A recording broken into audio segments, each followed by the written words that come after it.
একসময় এক শান্ত নদীর ধারে থাকত দুইটা কুমির। একটার রং ছিল গাঢ় কালো, আরেকটার রং ছিল দুধের মতো সাদা। রং আলাদা হলেও তাদের মন ছিল একদম একই, ভালোবাসা আর বন্ধুত্বে ভরা। দুই কুমির প্রতিদিন একসাথে নদীতে সাঁতার কাটত, মাছ ধরত আর রোদ পোহাত।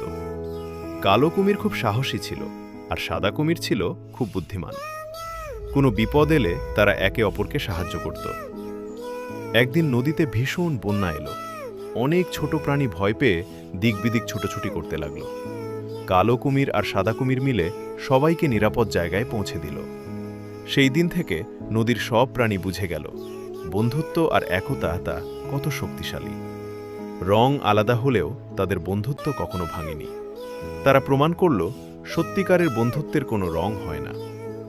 গল্পের শিক্ষা: বন্ধুত্ব রং, চেহারা বা পার্থক্যের উপর নয়, ভালোবাসা আর বিশ্বাসের উপর গড়ে ওঠে।